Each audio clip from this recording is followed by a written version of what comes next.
Welcome to Spirits Podcast, a boozy dive into mythology, legends, and folklore. Every week we pour a drink and learn about a new story from around the world. I'm Amanda. And I'm Julia. And this is episode 239, our fourth installment of Advice from Folklore with Dr. Moiya McTier.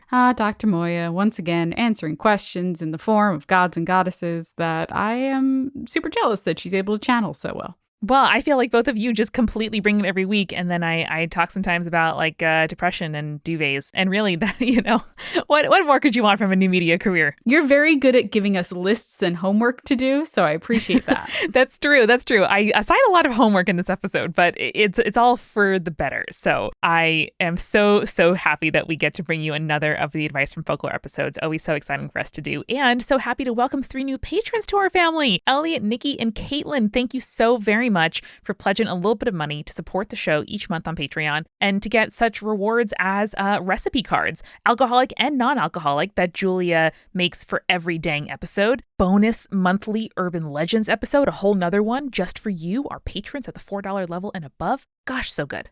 So good. So good. We're glad you're here. We're glad you're part of the family. Thank you, too, to our supporting producer level patrons who get all of the above rewards and also their name mentioned every episode. Alicia, Allison, Brian, Deborah, Hannah, Jane, Jessica Kinzer, Jessica Stewart, Justin, Keegan, Nieselkins, Megan Linger, Megan Moon, Phil Fresh, Captain Jonathan, Malachi, Cosmos, Sarah, Scott, and Zazie. And our legend level patrons, Amanda, don't forget about those. They get things sent in the mail, physical things sent to them. So fun. Audra, Chimera or Change, Clara, Drew, Jack Marie, J. Bay, Key, Lotta, Morgan, Morgan H, Necro Royalty, Taylor, and BM Me Up Scotty. Always so good. I'm so glad that they're here and that I get to tell them good advice sometimes. Mostly. So good. So good. Amanda, speaking of so good, what have you been watching, listening to, reading lately? Well, Julia, I had the excellent experience of reading a couple different romance novels and then realizing that each of them was part of a trilogy. And that's the best part. You know the feeling where you read a book and then you're like, holy shit, there are more. So I actually wanted to recommend both of them this week so that whether you are into Cowboys or hockey, there's options for you. Ready? Go for it. The first series I would love to recommend, and in both cases, actually, I read the second book in the series and really loved them both. I think they're both good entry points. One is the Cowboys of California series by Rebekah Weatherspoon. The book that I loved in particular is called If the Boot Fits. I've seen it recommended a lot. It's a family of Black cowboys and ranchers, and each of them focuses on a different of the brothers as they all find love. And then the second series is by Chloe Liese, and the book that I began with is called Always Only You, about a social media manager for a hockey team who the star of the hockey team is mad in love with her. It's a real learning to accept the affections of others type of plot line. And it is freaking awesome. I really enjoyed both of these. So it sounds so good. I like the cowboy one because it sounds like Bridgerton, but cowboys. Yeah, it is pretty Cowboys, pretty Bridgerton. And then in the Chloe Liese series, it's about a bunch of brothers who are Swedish and athletes. So really, what's not to love? And as always, go to spiritspodcast.com/books where you can get links to buy these books and many more at your local independent bookstore. So Amanda, we have Moiya on this show, but have you, listener who is not Amanda, but listening to this podcast at this moment, have you subscribed to Exolore yet? Because you should. You gotta do it. It is so good. It's Moiya's podcast. And Julia, can you give us the real 30 to 60 second, explanation of what the show is? Yeah. So listener, have you ever wondered what life would be like on a planet that was different from our own, or how writers create your favorite fictional worlds? Well, that's what Moiya talks about on Exolore. Every other week, astrophysicist, I love that she's an astrophysicist, and folklorist, Dr. Moiya McTier, explores fictional worlds by building them with a panel of expert guests, interviewing professional world builders, and reviewing the merits of worlds that have already been built. I was just recently on an episode talking about Shadow and Bone and the Grishaverse. So definitely check that out. I had a lot of fun doing it. But you'll laugh, you'll learn, and you'll gain an appreciation for how special our planet really is. So you can subscribe today, searching Exolore, EXOLORE, in your podcast app, or just going to exolorepod.com. And if that is not enough Moiya for you, I have great news, which is that you're about to enjoy Spirits Podcast episode 239, Advice from Folklore with Dr. Moiya McTier.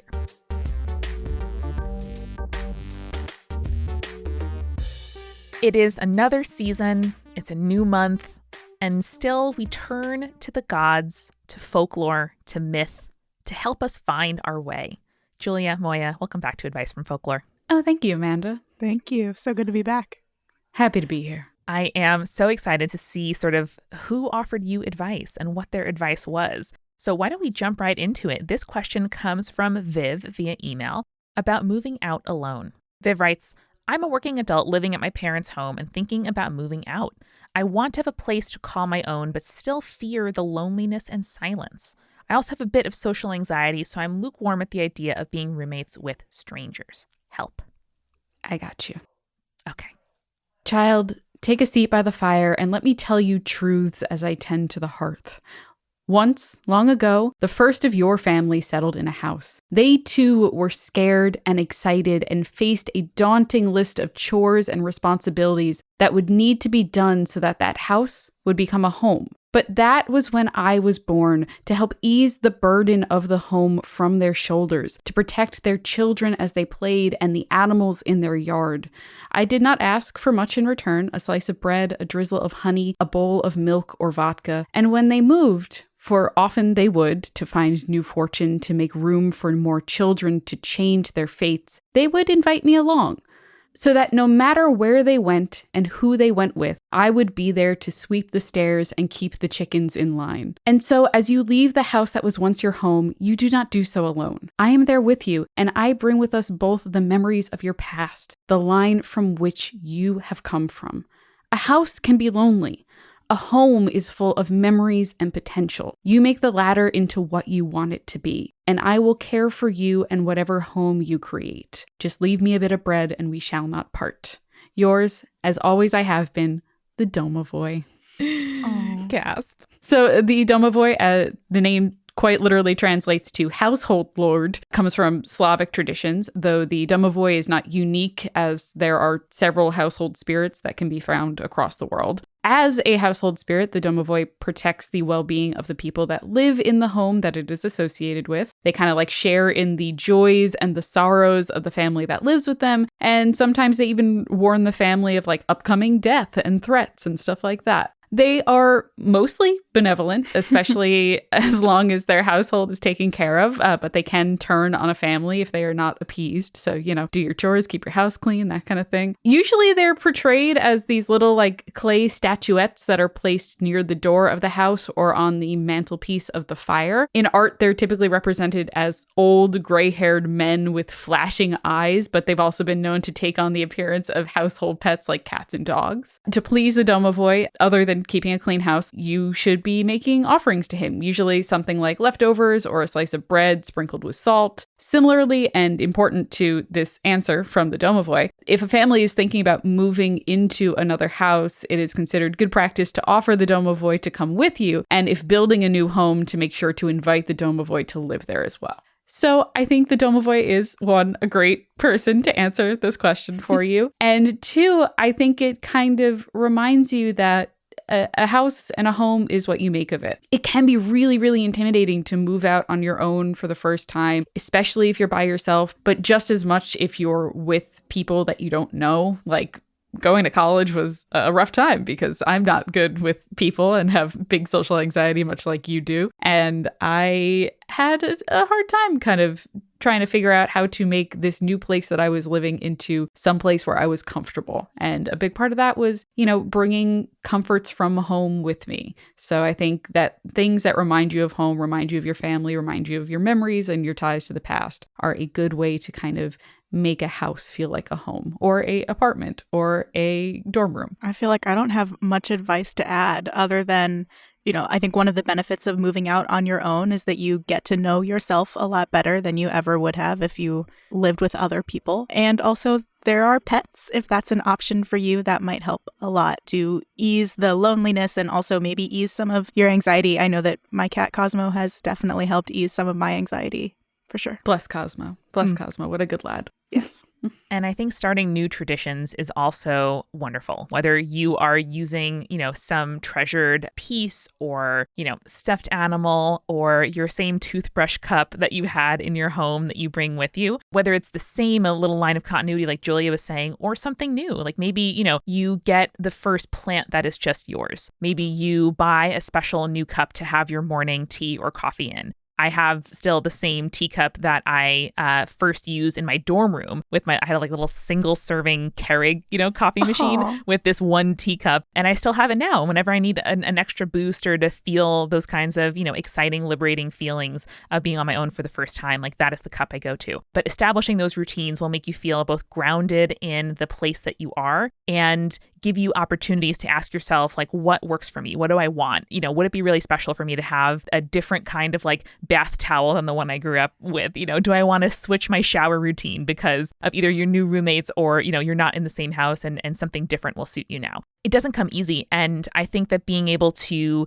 like start developing that muscle of asking yourself, is this serving me? How can I make this serve me better? That's a thing that will serve you so well in the rest of your life. And don't feel bad if it's not easy, because it isn't easy. No one teaches you how to do that unless you're super lucky. So, it's going to take time. Start with one thing. Start with, your pillow, your towel, your cup, your bath mat, your plant, and build up to make your home from there. I also love that you brought up continuity, Amanda, because that's a big thing that the domovoi is all about. It travels with a family to each new home and is like the origins of the domovoi is supposed to be like the first time your family settled in a home. That was when the domovoi is born. So I think that is a great option for you. Also, it depends on how close you're planning to move from your family. Maybe they're still in the same town. Maybe they are moving to a different city, but you can drive to see your family or they can drive to see you. You don't have to feel lonely all the time. There are ways of bringing what you had before in your home to your new home. And if the phrase self-care makes you feel a little cringy for whatever reason, because of oversaturation or because you think maybe you don't deserve it, I would challenge you to be your own domovoi, to treat yourself like a treasured house spirit. How can you leave yourself offerings? How can you make the house pleasant for you to live in? How can you, treat yourself like something precious that you don't want to let go? That's my challenge for you. I love that. Yeah, that was nice. Thanks. Well, let's move on to help somebody else. This one is called Cohabitation Conundrum, comes from Kels Ray on Instagram. They write, my partner and I may be moving in together a lot sooner than expected. We weren't in a rush, but things aligned in a way that this move just made sense. I'm both giddy and excited, but also nervous and terrified. How can we make this transition easy? I got this one. Dearest Kelsray, I have sat by many a hearth and watched countless families toil and flourish alike in their homes. And after all these years, I've learned much about what lays a good foundation for a happy home life. By far, the biggest obstacles in your way of cohabitating peacefully with your partner are related to sex, money, and chores. The bedroom is not my domain, but money talk and household duties often take place near the hearth. So I will offer you this advice. Communicate. Talk to each other and decide amongst yourselves who will pay for what and who will be responsible for different chores. Know before you cross that threshold, the threshold of your home, who will cook and who will clean, and then you won't have to argue about dirty dishes left in the sink. When your carefully laid plans inevitably fall apart and you find yourselves fighting over who left the kitchen light on overnight, remember that this is their home too. You share the space together, so it's not up to either of you to exert 100% of your will and desire on the other. Harmoniously yours, Gabija. Gabija, aka Gabieta, aka Gabita, is the Lithuanian spirit of fire, I love, and the protector of the home and family, which makes sense given that hearth fires literally provided protection from cold and hunger and created a communal space for families to bond. She can appear as a cat, stork, rooster, or a woman clothed in red. People would leave bread and salt by the fire for Gabija to eat, similar to the domovoi, eating that salty bread, and sometimes water for her to wash herself in, because being the living embodiment of fire, she would sometimes get a little bit ashy. If angered, Gabija, being, again, the living embodiment of fire, would go walking around the house and catch it on fire. And some surefire ways to anger her are by stomping, spitting, or urinating on a fire. So don't do that, especially not in your home. And Gabija will be there to keep you safe. Don't do that. It's a bad idea. Love that. It's a bad idea. Moiya, I love that so much. I think Kabia has wonderful advice, and so many problems are about mismatched expectations. And I think for me, a big part of adulthood has been realizing all of the expectations that I am bringing to the world, to other people, to routines, what I think should and shouldn't happen, what's right and wrong. And in my household, it took me a while to realize that we don't have to split everything 50-50. We can each do the chores that we find fun or the least bad. I grew up in a house with like very rigid kind of cleanliness and order standards. And some of those I don't think make sense. Some of them I like. And it's not reasonable to ask my partner to keep them up. But if it's important to me and I want it for me, I can do it. You know, like I can Windex the bathroom mirror more often than he cleans the bathroom because I just happen to like it when there's no, flex on the mirror. And if there's one of them, I will sit on the toilet and look at it every single time I use the bathroom for days. So like it is okay if I am the one who does it more often because it's important to me, and vice versa. If it doesn't bother me, that's something that's important to him is in our home. Great. And that's all just to say that you set up things together, you make time for yourself, you share what you can, you try to make the other person's life easier. And if something isn't working, hopefully you have that communication bedrock where you can say at a good time, hey, I've been noticing this. What can we do? Assume that the other person is there to try to make your home as comfortable as the home is for them. Yeah, this is why I always give advice to people and I say, you should live with your partner before you decide this is the person I'm going to spend the rest of my life with, because incompatibility in household chores, I feel like is one of the number one, like leading to resentment kind of things. And so I, like Amanda said, my husband, Jake, grew up in a very structured, we're going to make sure this is clean every Sunday household. And I was not that so much. Like, I feel like my issue is also an ADHD thing where it's like, if anyone moves the things that are on my desk, I will never find that thing ever again. And it'll take me 6 months to remember that it existed in the first place. But the fact that Jake likes to come home. He likes to do the dishes after I finish cooking. He doesn't mind that I wait until the next day to put them back away after they've dried. And it is what works for us. So what Amanda said, figuring out the kind of what works best for you, what you like to do, what you don't like to do, and how you like to do it is super important for a relationship. And I do agree, communication also really important. If I say to him, I'm like, I cannot for the life of me cook today. I just can't. I know I usually cook, but I just don't have the energy to cook today. He is always willing to pick up the slack. So communication, very important for any kind of relationship, but especially when you're moving in together. I want to highlight something that Amanda said, because Amanda, you're so wise, about how it's not always 50-50. It's all just mistakes I made that now I'm like, oh, that was a mistake. That's what wisdom is. I just want to make that clear. Bad. I was bad at all these things. And then slowly I'm getting less bad at some of them. Okay.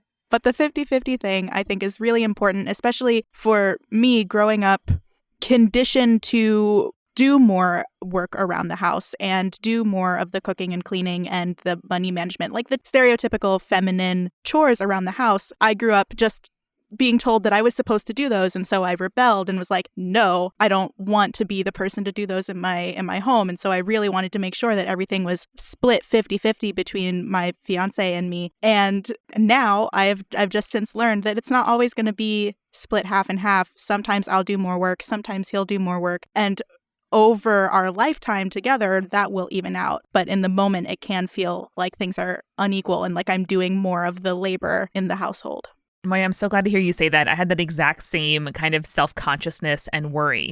I've happened to find a lot of calm and joy and zen in doing those activities. I love watching my Roomba. I love dusting the blinds. I love, cleaning each leaf of my plants. Like I find it so soothing. And I was not doing those things because I didn't want to do it too much. And then I think it's kind of like, it's like leveling up in your relationship or in your communication to be able to say like, hey, I love these things. I would like to do them. Or can I own the task of making the ice because I would rather always have the level of ice that I particularly want in the fridge and freezer versus being worried that you haven't made the ice yet? Like why in my brain am I making this need to be a relay race? We can run on parallel tracks and I can never think about what's in the fridge because Eric handles all the grocery shopping and I can always make sure there's ice for us. And just being able to know as well that I think it is so important, Moiya, to have a plan going in you also got to know that that plan is always up for revision.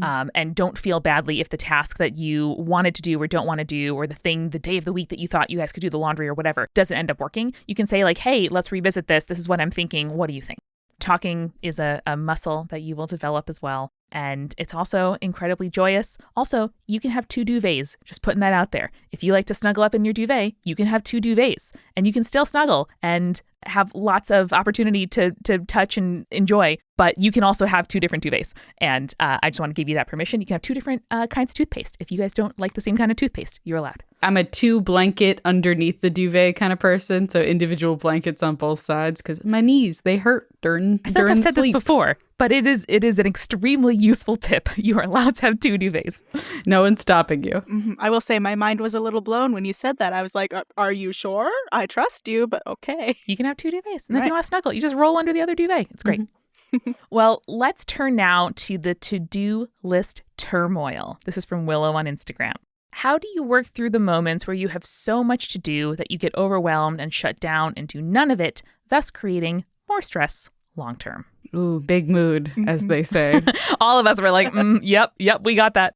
My dear Willow, I know much about impossible tasks. I'm not the only one. If you look across the expanse of myths and stories, impossible trials have often faced heroes. To make amends like Hercules, to win back love like Psyche, and impossible tasks have been set as punishment for those who have displeased the gods like Sisyphus and Tantalus, just to name a few. I myself set impossible tasks for my suitors, for I did not want to marry. It did not stop the men from trying or beginning to try, though they attempted to trick and beguile me with lies and falsehoods. Perhaps a concerted effort would have won me over rather than the lies or those who simply accepted defeat. I knew how difficult the tasks I set were, and to be quite honest, I never expected results. When walking through a bamboo grove, small steps are needed to spot the young bamboo sprouts along the forest floor. So too, small steps will bring you closer to your task than not setting out into the forest at all. Sincerely, Kaguya Hime.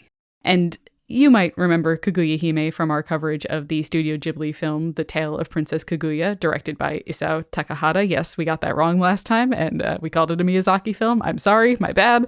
But I thought that Kaguya Hime was an interesting choice for this question, because when she sets these impossible tasks for her suitors who want to marry her, it is because she doesn't want them to succeed. So normally in mythology, we're seeing either a hero attempting these tasks and eventually succeeding against all odds through like cunning or brute strength or otherwise, or we're seeing the impossible task set as a punishment for someone who deserves it. But what is unique about Kaguya Hime's story is that she is the protagonist of the story and is setting these tasks in order to get out of the marriage. And no one actually succeeds at the tasks. Some of the men die attempting it, some of them lie and try to trick her, some of them try and then just give up. So I think Kaguya Hime's perspective is really interesting for this advice, because when I saw the question, I thought, oh damn, same.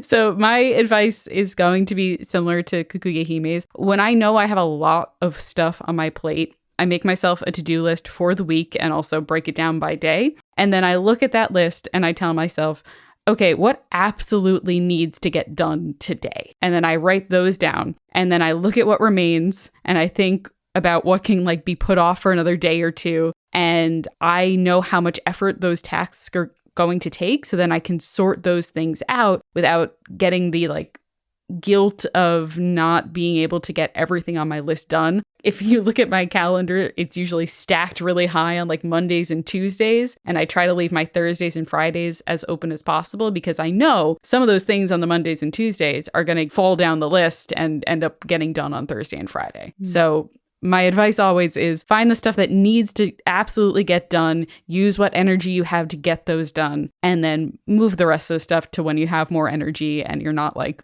just stricken by the stress of everything. Hey, Moiya, I heard you recently kind of juggled a bunch of extremely long-term and sort of self-managed projects culminating in a PhD. So what do you think? Yes, I've definitely been here. I feel like I just live my life in this zone where my to-do list is like always too long. And I used to feel a lot of stress around that because I would never finish my to-do list. But one thing that I've started doing recently is making a to-do list that just has all of the things that I need to do on it. And instead of saying I'll do these things on Monday, I say I'm just going to work until 5 p.m. and I'll get through as many of these things on the to-do list as I can. And so I'm time boxing it instead of making limits based on like what I do each day. And that's been really helpful for me. And I definitely see that things that I put on the list on Monday don't happen until Thursday or Friday. But because I have made myself think of it in terms of time and how much time I'm working, I can still comfort myself and say like, oh no, you're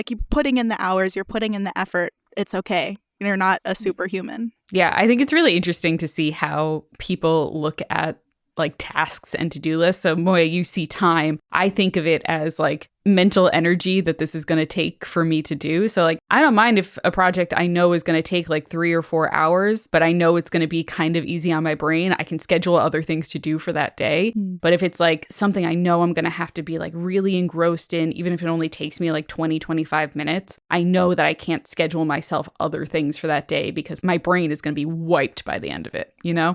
Yeah. So I found that most of my stress around my to-do list has to do with worrying that I am forgetting something. And for me, having a system that I know I can depend on, where anytime it crosses my mind that I have to do something, I put it into the app that I use. The app you use is not important. You can send yourself reminders on Slack. You can send yourself emails. You can keep a note on your phone. I like the program Todoist, but there's lots and lots of different like to-do management apps like that. But just literally having an inbox where like any little thing, a notebook, whatever, that you write it down. Even if I'm about to fall asleep and think I need to bring, a box of oat milk to the office today, which I did, I put it in my to-do app, and then I can set a reminder, or I can go through it the next day and sort of do either the time boxing or setting it to a day. I had identified that as the thing specifically that was making me so stressed, being like, fuck, I have so much to do. And the sort of specter of anxiety was, what if I'm forgetting something? But then secondly, in those moments, like Willow asked, in that moment when you're overwhelmed and you shut down, what can you do? I recommended on the show a few weeks ago, like depression workbook called The Upward Spiral. And one of the things that really helped me to see is like, you can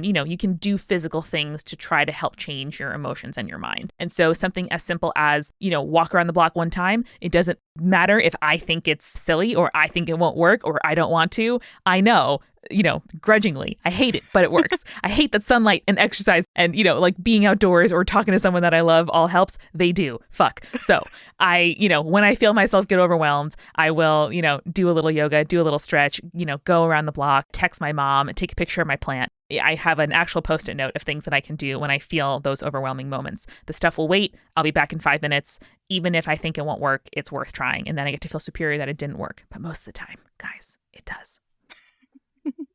That was great advice. Mm-hmm. I'm so pleased, but I'm sure the gods have more advice for us just as soon as we get back from our refill. Let's go. Amanda, I feel like human beings were born to create things. We were born to learn and express and discover and explore. And I've been doing that recently with Skillshare. And I love Skillshare classes so freaking much, but I've been trying to up my game in terms of writing and like creating like storylines and stuff like that, which is why I'm taking Storytelling 101, Character, Conflict, Context, and Craft with Daniel Jose Older. And Amanda, let me tell you, extremely good. This guy wrote a Star Wars book, and I am learning so much. And how can the conspirators start to learn as well? Well, Amanda, they can go to Skillshare.com/spirits, where our listeners are getting 1 free month of premium membership. That is 1 month free at Skillshare.com/spirits to start your creative journey today.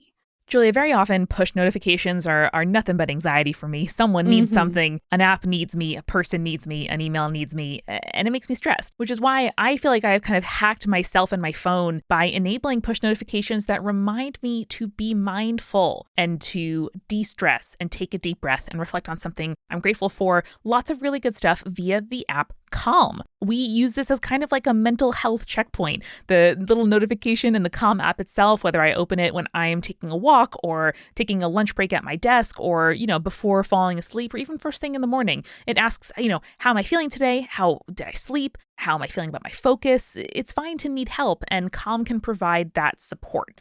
So Calm provides things like guided daily meditations. You can use their music tracks and even, of course, drift off to sleep with their imaginative sleep stories. Calm wants you to sleep more, stress less, live better, and it's all good stuff. So for listeners of the show, Calm is offering a special limited time promotion of 40% off a Calm premium subscription at calm.com/spirits. For non-New Yorkers, that's calm.com/spirits for 40% off unlimited access to Calm's entire library. That's calm.com/spirits. Amanda, I'm leaving my apartment. I have my phone. I have my wallet. I have my mask. I have my keys. What's that on my keys, Amanda? That's Birdie. That's my Birdie. Birdie is a personal safety alarm designed to be easy to carry and simple to use. I just clip it right onto my keychain and there it is. When you activate your Birdie with a quick pull, an alarm emits with a loud noise and a siren and a flashing strobe light that will help deter, if someone's coming up on you. You don't want that. And this will help deter that person. Unlike carrying pepper spray or something like that, it's not dangerous. You can use it without worry. If it's something that will make you feel safer, whether you put it on your keychain, you attach it to your bag, you toss one in the car, one in your purse or your backpack. If it brings you peace of mind, that's something that you deserve. And we are happy to recommend She's Birdie. So right now, She's Birdie is offering our listeners 15% off your first purchase when you go to shesbirdie.com/spirits. That's shesbirdie.com, spelled shesbirdie.com/spirits for 15% off your first purchase. That's shesbirdie.com/spirits. And now let's get back to the show. Moiya, this is usually the moment where we ask you what your partner has been making cocktail-wise. Right. So it's been warm and muggy, and so we haven't wanted to make our own drinks lately. We're wanting to take it easy and just use pre-made drinks. So I've been enjoying the beach juice vodka lemonade. It's like a little sparkling vodka drink. It's cool and refreshing, and I just have to open a can. It's nice. That sounds delightful. Great. I got to pick some of that up. I'm going to be honest with y'all. I'm going to be real honest with y'all in this moment. I have finally become the very, very basic bitch that I was meant to become. And I bought myself one of those Yeti coolers things. Yeah. The ones that you slip over the beer can and it keeps it cold for like hours. Legit, guys. I know this is a very basic Long Island thing. My Long Island is showing here. The beer is colder the more I drink it. It's amazing. And it's a game changer because I've mentioned on the show before, I love a tall boy beer, but I don't drink very fast. So by the time I get like 3/4 of the way through it, it is like lukewarm usually. But this has revolutionized my beer drinking experience, and I love it so much. And to tie with my Yeti beer koozie now, I had a beer this weekend called Zeus Juice, and it was an ambrosia-style sour, and it was delicious. Nice. I love that so much. It was great. Our friends got those for us for the holidays, Julia, the Brewmate brand, which I also quite like. And there's like a little riser in the bottom if you have a shorter can. Oh, smart. It's so adorable. I find them to be really helpful. And I use them all the time when I do my favorite kind of drink to have at home right now. It's a home beer shot combo. I feel a little judgmental of myself when I pour myself a shot and crack open a beer at home. But you know what? I love it. I love it. I love a beer shot combo. I miss them at bars. I had my first beer shot combo in a bar this past weekend as we're recording this, which felt like such an incredible milestone. I love it. And we sometimes like meet up with friends on FaceTime and all crack open a drink at the same time. If you enjoy a beer shot combo, I highly recommend you give yourself that pleasure at home. Nice. Can I ask what the combo is? Oh, Moiya, many. So my favorite generally is a Miller High Life and whiskey, but Tecate and tequila is also a very popular one by us. So usually whiskey or tequila is what I'll go with. Cool. A good choice. Anything cheap and in a beer thermal thingy-mabob works for me. All right, well, let's help out Cowboy Bebot on Instagram, who says, very simply, gods and goddesses, how do I deal with imposter syndrome? Oh, unfortunately, I have this one. Okay. Don't we all? Dear Cowboy Bebot, there was a time when hubris plagued humankind, when petulantia flamed your egos to the point where you walked the earth without fear. It made you easy to swindle. Too easy. So I planted the seeds of doubt and fear that you're a fraud, that you don't belong. The seed blossomed among some of your kind and made you second-guess everything you did. And for the first time in too long, I felt challenged and I was happy to put in the effort to do my tricks. But the soil of human minds is apparently too fertile for this doubtful fruit. You question everything, and you third and fourth guess yourself, and you believe so strongly that you're an imposter wherever you go. The irony here is that in making you feel like a fraud when you clearly aren't one, I have actually turned you into a fraud of frauds. I've made you one of my own, and now I feel bad. It's a great cosmic joke, and I've somehow turned myself into the butt. There is a very simple way to raise these fields of doubt in your mind. It's simple, but not easy. When you're faced with a task or decision or opportunity, simply believe that you can do it. Believe that you have the skills. Believe that you have the knowledge. At the very least, believe that you have more of either than the next person in line for the job. And believe me, you probably do, because if there's one thing I've learned after an eternity of deceiving your fellow humans, it's that none of them are as smart or talented as you think they are. Remember, whether you're actually a fraud or just impersonating one, you're still one of mine. The only way to rid yourself of me is to believe that you're neither. With knavish sincerity, Laverna. Incredible. Laverna is a minor Roman goddess of thieves, cheats, liars, and frauds.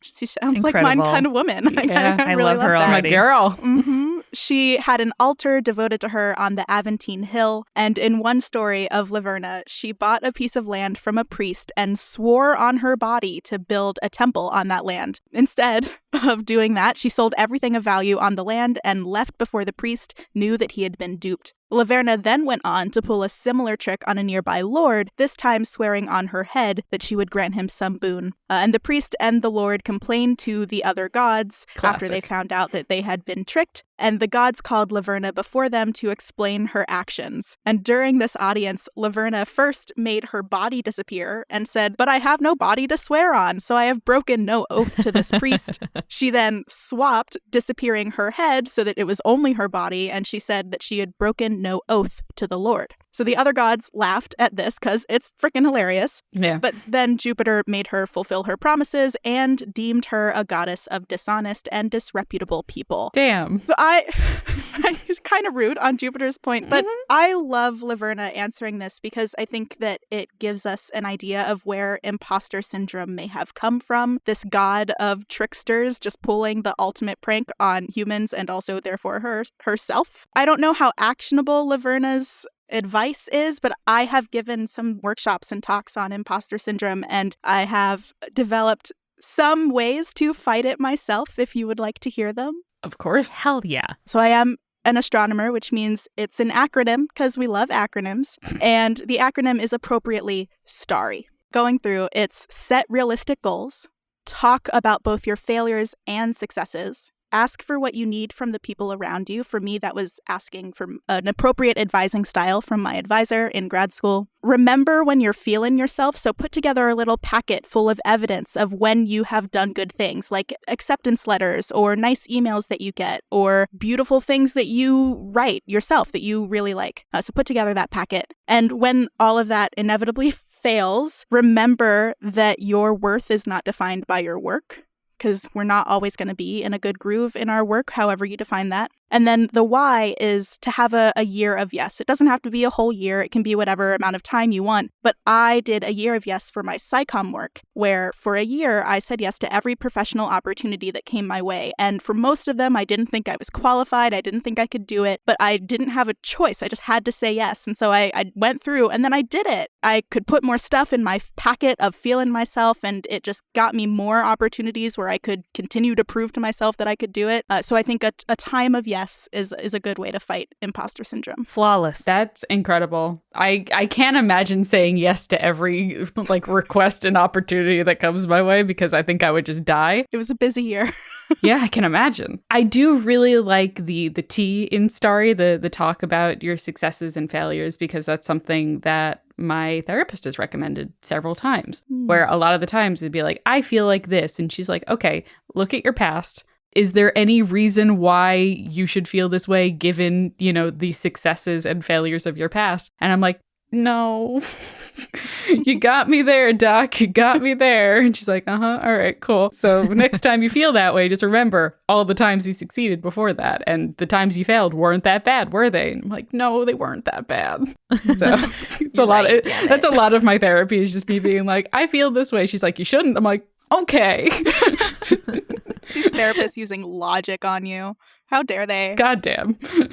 And I love, Moiya, when you sort of said, like, well, I'm here. Like, well, this is, I got to do it. And I might not be the best, but I'm the one who's doing it. And I don't know if this is a memory or something I saw on TV. It's memory either way, I guess. Whether someone said it to me or around me or just on television. But at some point, someone was like, God, I wish you weren't my mom. And the mom was like, I'm the mom you got. So, okay. And that is kind of how I talk myself into doing stuff sometimes where it's like, God, I'm not qualified. I'm not fit. I'm not good. I'm not this. I'm not that. I should have done so many things differently years ago to not get me in the place that I am now. And sometimes the thing that actually works and gets me back to, doing the thing I have to do, or out of my own head at least, is, well, I'm the one that they got. I'm the one that's here. I'm the one that's doing it. I might not, have the degree to drive this boat. I'm driving it. And, I'm just going to do the next thing in front of me. None of it's perfect. But Moiya, I love that acronym. I'm going to write it down. I'll make a cute little graphic to put on the Instagram if you don't have one already. I'll send you the one from my talks. Gorgeous. Perfect. One from Moiya's talks is already on the Instagram.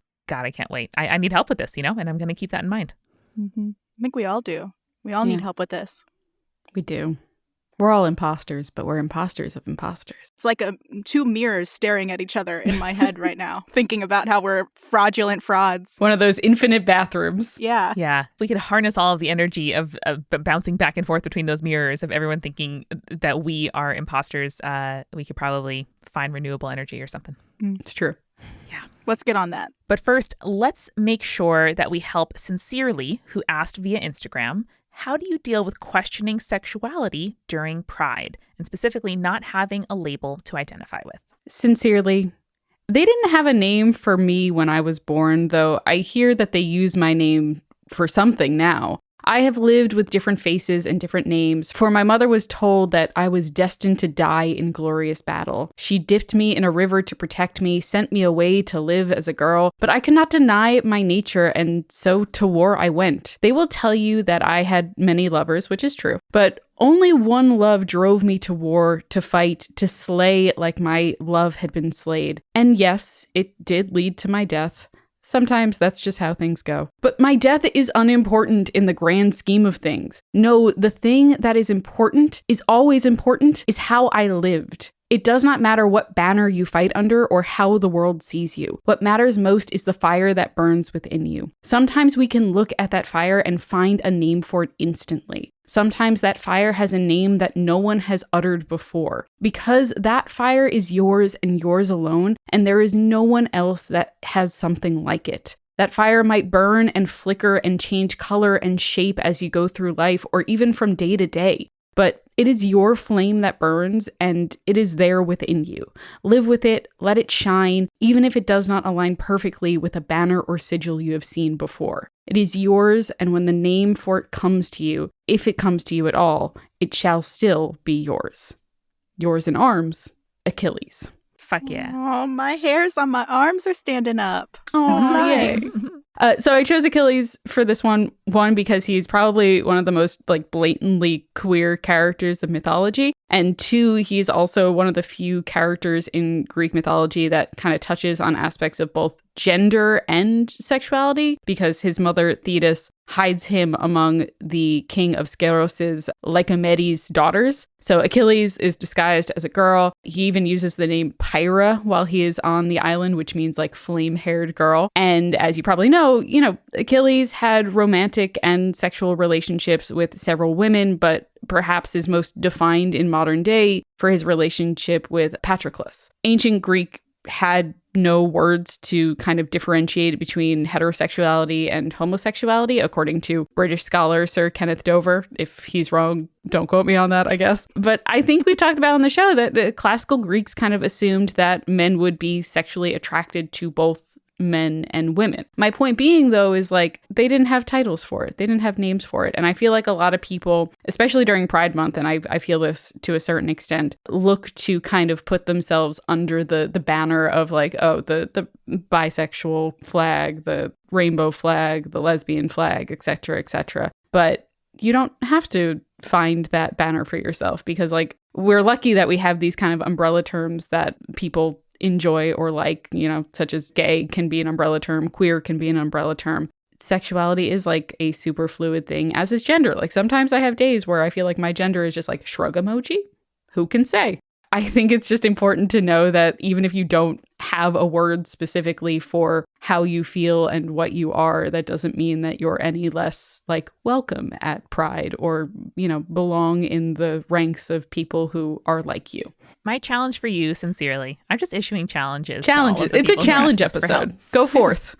My challenge to you is to think of yourself like a book in the Library of Congress, where you are not only a volume of American poetry in the American poetry section. You are your own book. You probably have other tags to do with your subject matter or your author or all other kinds of things that could categorize you. And if the works by your particular poet have a little coffee clutch and they want to all get together and talk, you attend that one too. It doesn't make you not a poetry book. The somewhat layered metaphor here is that labels don't define you, they characterize you. And to the extent that you find them helpful, you can use them as super helpful shortcuts to hear from people who might have experiences or advice or clubs or flags that make you happy and apply to you. But they're not exclusive. They don't mean that in, you know, reading up from the pansexual internet doesn't mean that you can't grab good stuff from bisexual internet or trans internet or gender fluid internet or agender internet. There's lots and lots of different ways. And like with sexuality and gender, it's a little bit more obvious where it's like, okay, yes, like I can, you know, kind of identify in different ways with both of these things. I want you to apply that kind of logic to the totality of you. And the odds that you'll shift the labels that feel useful to you over the course of your life are high. The odds that you use one kind of word in shorthand with friends who get you and another in forms or at a doctor's office or with your family, you're probably going to make use of all of the utensils on the table, but they're yours to choose. And if you want to eat with your hands, all the better.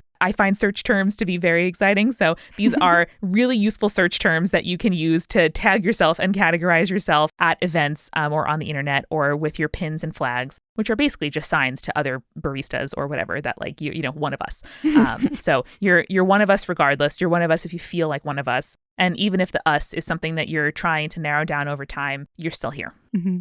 I love the idea of being able to cross-reference all of your person tags. That's awesome. I pretty much believe that like the human experience is one lifelong journey of constantly redefining yourself or figuring out how you want to define yourself. I have like given myself different labels many times over the years, and it's always changing. And sometimes labels aren't helpful, especially if they are going to be changing. So don't feel bad if you don't know how to define yourself right now. Maybe one day you will, or maybe one day you'll realize that you don't want to. And either way, it's totally okay.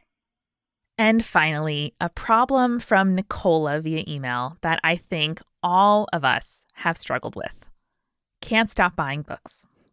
Nicola writes, I have a problem with collecting things. At the moment, I'm buying books at a faster rate than I can read them with money that I don't have.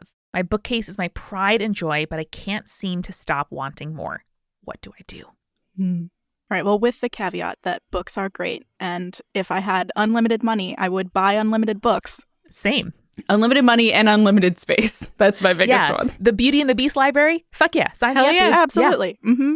But I'm imagining that none of us have those unlimited resources. So from Terminus, we have this note. Dear Nicola, thousands of years ago, farmers left bountiful offerings at the stones that marked the boundary of their lands. They did this every year and celebrated a festival in my honor, acknowledging the power of the boundary, the inherent awesomeness of a single stone that can say, "Go no further," without making a sound. It sounds to me like you're missing that power.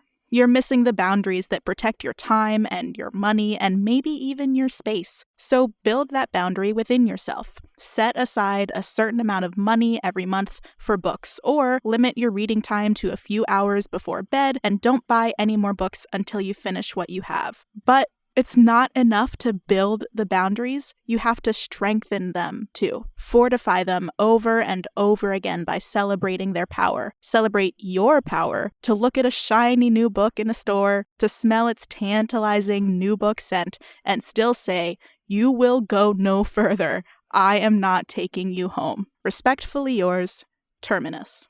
Lots of Roman influence to this time around.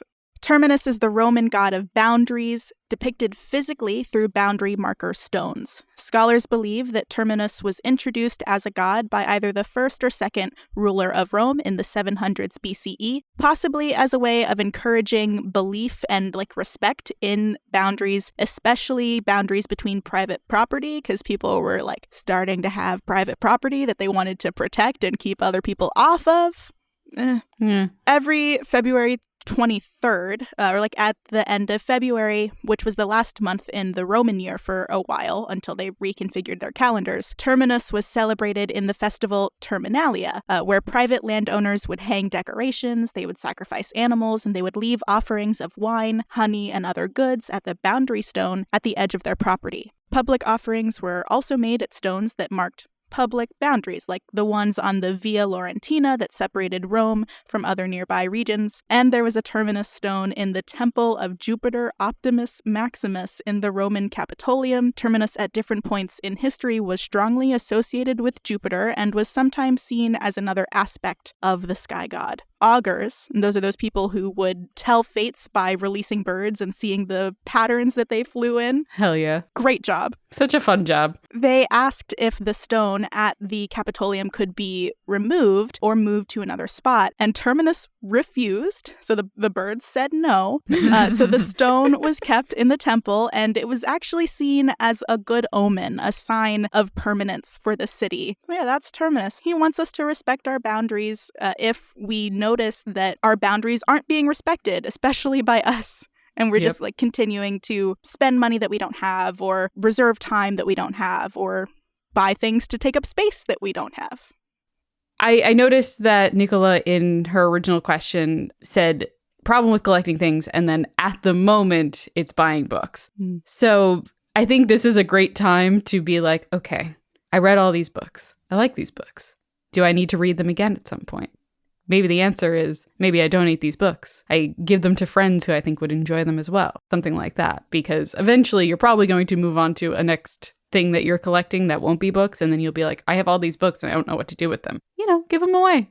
That's all right. I know it's your pride and joy at the moment, but time to Marie Kondo that stuff and be like, which ones are going to spark joy for me? Which ones am I going to read again? And which ones can I give away to friends? Or, donate to my local library or something like that. Also, libraries are great. I think that's so useful, Julian. That's also something that I took away from reading Marie Kondo's book, that other people can use this. Other people could be enjoying this book, could be wearing this great piece of clothing, could be, eating off of these plates and using these cups that are currently, not being loved and used as much as they should be in my home. And that has been really, really helpful for me in, giving away some of my stuff. And as an adult, sorting through things from my childhood where, there are things that I love, but this kid's book, this blanket, this spoon can be loved and used by somebody now. And with books as well, I think there's a real culture of, wow, that sounds like it's a dangerous sentence, but there are so many beautiful books to admire on the internet and on Instagram, specifically that I think kind of books as objects and books as having them and being able to look at them and display them and show them off.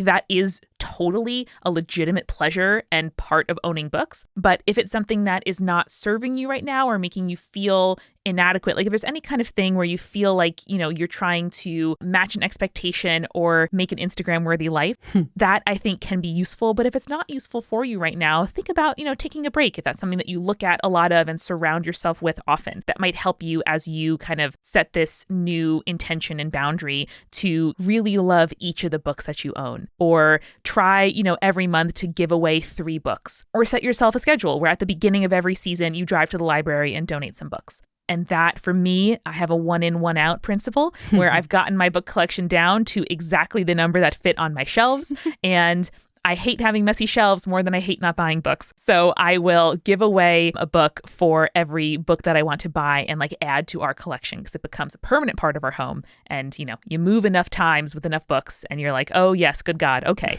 Why do I keep doing this to myself? I will only carry the amount of books that I love the most. As Julia said, I think libraries the bomb. The Libby app is how I read all of my romance novels. I don't own one, but I don't need to yet. And I haven't read one yet, then I know I will want to reread. So that is my test, is 1 in, 1 out. And if I'll want to read it multiple times, that is when I know it's time to come home. Mm-hmm. What is the last book that you all bought that you were really excited about?